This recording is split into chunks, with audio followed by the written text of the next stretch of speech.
Siu, saya Ale dan ini Bicara Saham. Kali ini kita akan membahas emiten di sektor properti, yaitu PT Pembangunan Perumahan Properti atau PPRO.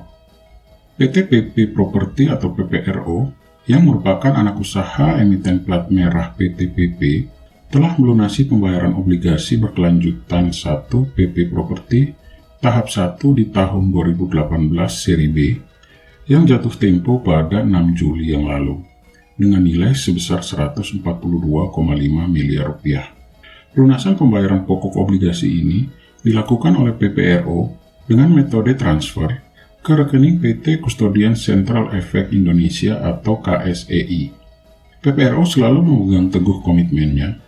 Ini terbukti dengan cara penyelesaian kewajiban jatuh tempo yang bernilai 142,5 miliar tadi.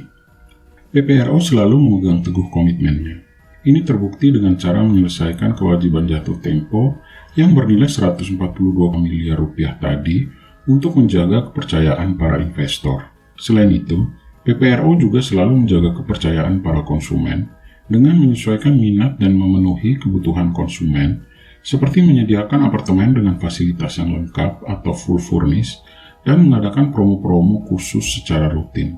Lalu, bagaimanakah kondisi fundamental dari PPRO pada saat ini? Yuk kita review. Tetapi sebelum itu, ayo di like, share, dan subscribe sebagai bentuk apresiasi dan membantu perkembangan channel ini.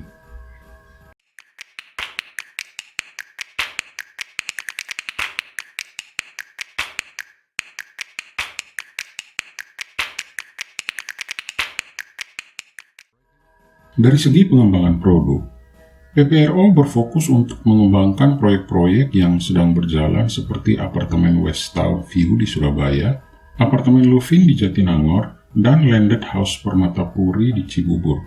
Bersamaan dengan pengembangan proyek itu, PPRO juga akan fokus melakukan divestasi saham dan divestasi lahan pada tahun 2023. PPRO menargetkan pertumbuhan prapenjualan atau marketing sales 10% pada 2023 atau bernilai 1,2 triliun rupiah.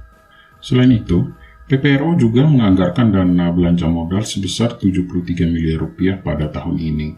Dari jumlah tersebut, 54 miliar diantaranya akan dipakai untuk setoran modal kerjasama pembangunan landed house di Cilegon, sedangkan sisanya 19 miliar akan digunakan untuk pengembangan properti di Transyogi.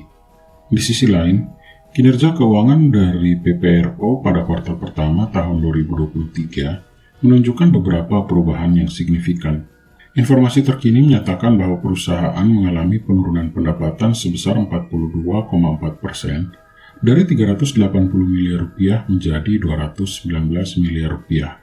Meskipun demikian, ada beberapa aspek yang menunjukkan peningkatan positif, seperti laba bruto yang meningkat dari 34,8 miliar menjadi 39,3 miliar rupiah. Meskipun laba sebelum pajak penghasilan juga naik dari 2 miliar rupiah menjadi 2,4 miliar rupiah, kita tidak boleh mengabaikan beberapa beban yang juga ikut meningkat. Beban keuangan naik dari 12 miliar menjadi 20,9 miliar. Sementara itu, beban pajak penghasilan mengalami penurunan dari 9,4 miliar menjadi 5,4 miliar rupiah.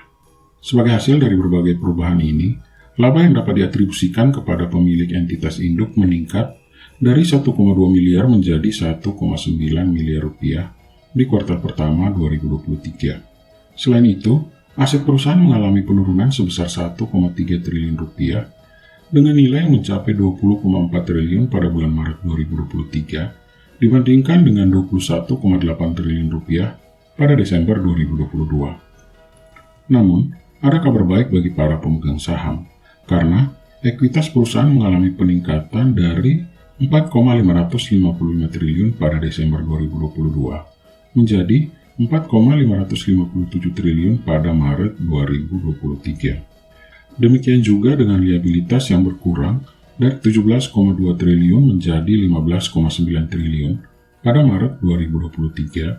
Ini memberikan gambaran positif tentang kondisi dari perusahaan. Menilik aktivitas operasionalnya, PPRO berhasil menghasilkan arus kas sebesar 92 miliar rupiah pada bulan Maret 2023. Namun, ada catatan yang perlu diperhatikan, karena nilai arus kas mengalami penurunan sebesar 223 miliar sampai dengan akhir Maret 2023. Perubahan-perubahan dalam kinerja keuangan perusahaan ini menunjukkan tantangan yang dihadapi di kuartal pertama pada tahun ini.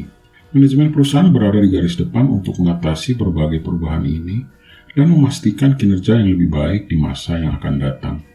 Bagi para pemegang saham dan pihak yang tertarik dengan dunia bisnis, perkembangan kinerja keuangan dari PPRO patut menjadi perhatian khusus karena dapat berdampak pada pasar dan investasi di sektor properti. Akhirnya, bagaimana pendapat Cio semua mengenai emiten PPRO? Tulis di kolom komentar. Stay smart, dan kita bertemu kembali di Bicara Saham selanjutnya.